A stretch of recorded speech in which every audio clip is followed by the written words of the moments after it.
رادیوی آزادی با تکیه به معلومات یک منبع نزدیک به مقامات انتظامی در خورو خبر داد که در پی حوادث اخیر 7 کارمند نیروهای تعینات مخصوص عمان در نزدیکی روشان به نشان شدند و سرنوشت آنها معلوم نیست. همچنین دو منبع بدون ذکر نام به آزادی خبر دادند که 17 مسافری که روز 8 می در روز شروع عملیات حربی در ناحیه روشان از دوشنبه به قصد ولایت مختار کوهستان بدخشان برآمده بودند، اینک چند روز باز به نشان شدند. آزادی میگوید در این باره مقامات تا کنون هیچ اطلاعی نشر نکردند. همین طور آزادی خبر میدهد که یادگار غلامایدارف، یکی از فرماندهان سابق تابع میرزا ضیایف، با تخمینا 20 نفر دیگر ناپدید است. وزارت کارهای داخلی تاجیکستان قبلا در جستجو قرار داشتن 8 نفر از اشتراکچیان فعال ناآرامی‌های خورخ تصدیق کرده بود، ولی از آنها نام نبرد. این وزارت یادگار غلامایدارف را از جمله نفران نام برده است که در ناآرامی‌های روشان نه فقط اشتراک بلکه این اعتراضها را رهبری می‌کردند. وزارت کارهای داخلی گفت روز 18 می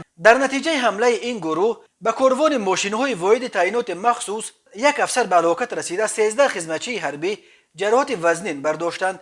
وزارت کارهای داخلی گفت از طرف مقابل 8 نفر کشته و 11 تن دیگر زخمی شدند. ولی ساکنان ناحیه روشن میگویند نیروهای دولتی بالای اعتراضگران بی‌سلاح تیر گشودند که باعث کشته و زخمی شدن 10 نفر شد. سازمان ملل متحد اخیراً با تکیه به منابع معتمدش شماره کشته شدگان را در جریان حوادث اخیر در ولایت مختار کوهستان بدخشان بیش از 40 نفر گفت. در آخرین تحول نیمه دوم روز 22 می محمد باقرов معروف به باقر که مقامات او را راهبر اساسی اعتراضات اخیر مینامید به طور مرموز کشته شد. وزارت کارهای داخلی گفت باقر در جریان مناقشه بین همدیگری داخلی کشته شد، ولی منابع دیگر میگویند که او را افسران نهادهای مخصوص کشتند.